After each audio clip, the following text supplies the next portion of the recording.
See you soon. Idiots. It's for you.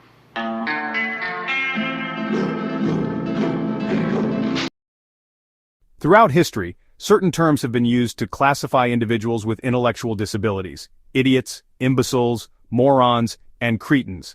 These words, once considered clinical terms, have since become outdated and offensive.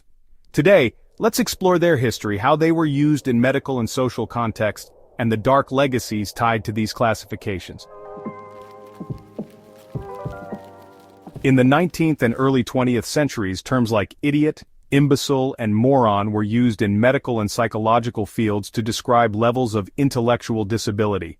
Idiot referred to individuals with severe intellectual disabilities often unable to care for themselves. Imbecile described moderate intellectual disabilities with limited abilities to function independently. Moron was used for mild intellectual disabilities, often individuals who could work but struggled academically.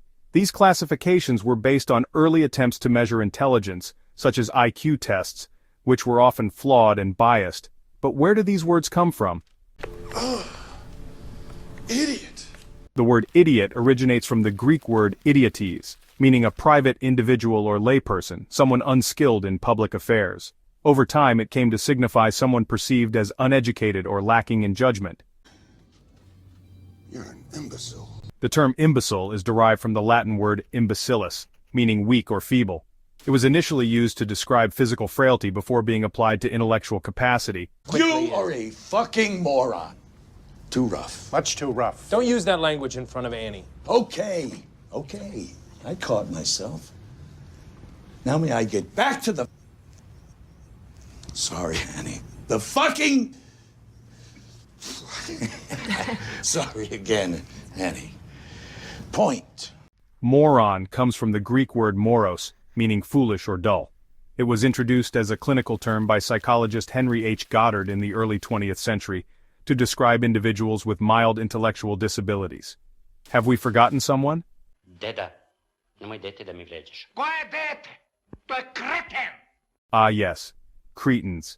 The word Cretin derives from the French term Cretin, which in turn comes from the Swiss-French dialect. It is believed to be derived from the Latin word Christianus, meaning Christian. The term was originally used in the Alpine regions of France and Switzerland to refer to individuals with severe physical and intellectual disabilities caused by iodine deficiency.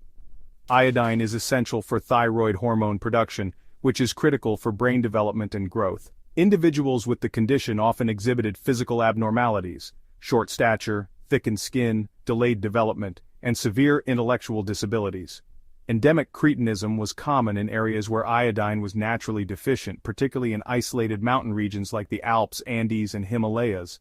The word Cretin implied that these individuals, despite their disabilities, were still human and deserving of Christian compassion and care.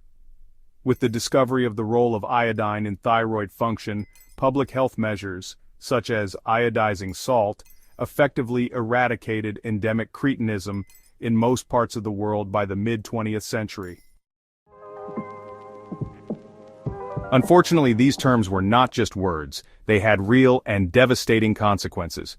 During the height of the eugenics movement in the late 19th and early 20th centuries, individuals labeled as idiots, imbeciles, morons, or cretins were often targeted for forced sterilization. Proponents of eugenics believed that preventing these individuals from reproducing would improve the genetic quality of society. In the United States, the infamous Supreme Court case Buck v. Bell in 1927 upheld forced sterilization laws. Justice Oliver Wendell Holmes wrote the chilling words, "3 generations of imbeciles are enough." Over 30 states enacted sterilization laws, and tens of thousands of individuals were sterilized without consent. This wasn't just an American phenomenon. Nazi Germany sterilized over 400,000 individuals under its 1933 Law for the Prevention of Hereditarily Diseased Offspring. In Sweden and other Nordic countries, similar policies continued into the 1970s.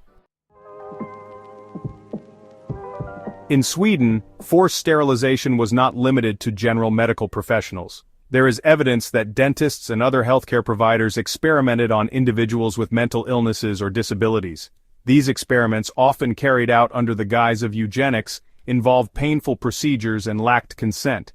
Many of these acts occurred well into the mid-20th century, highlighting the systemic abuse of vulnerable populations. For example, indigenous peoples in the United States were also disproportionately affected. In the mid-20th century, government-funded sterilization programs targeted Native American women, often without their knowledge or consent. These policies were justified using eugenicist rhetoric, compounding centuries of systemic oppression. As society evolved, so did our understanding of intellectual disabilities. By the mid-20th century, terms like idiot, imbecile, and moron were recognized as dehumanizing. They were replaced with more respectful and precise language, such as mild, moderate, or severe intellectual disability, while the word cretin is now referred to as congenital hypothyroidism or iodine deficiency disorder. Today, the original terms are primarily used as an insult, implying stupidity or incompetence. This usage is offensive and dismisses the historical and medical context of the terms. The shift in language reflects a broader move toward respecting the dignity and humanity of individuals with disabilities. Many governments have since apologized for their roles in eugenics programs. States like Virginia and California in the United States issued formal apologies, and Sweden implemented compensation programs for sterilization victims. However, the harm caused by these practices lingers, reminding us of the importance of ethical and inclusive policies. These terms also permeated literature and culture. For instance, Dostoevsky's novel, The Idiot, explores themes of morality and human nature, though its title reflects the clinical language of his time. In The Idiot, Dostoevsky reclaims and redefines the term idiot to explore profound philosophical and moral questions. The novel is a meditation on what it means to be good in a flawed world, and whether such goodness can ever be fully understood or accepted. Far from being a derogatory term, idiot becomes a symbol of moral and spiritual purity, misunderstood by a world that values power and pride over compassion and selflessness. Other works, like Henry Goddard's The Criminal Imbecile, an analysis of the three characters in the Hill Fox case, 1915, attempted to link intellectual disability to criminality, further stigmatizing vulnerable populations. While the book itself is a historical artifact, it represents a deeply problematic era in which discriminatory policies and ideologies like eugenics were justified under the guise of science. The book represents a dark chapter in the history of science and medicine, where prejudice masqueraded as progress. The historical use of these terms reminds us that language shapes how we perceive and treat others. While these words have largely disappeared from medical and educational contexts, they persist as slurs, highlighting the ongoing need for awareness and sensitivity.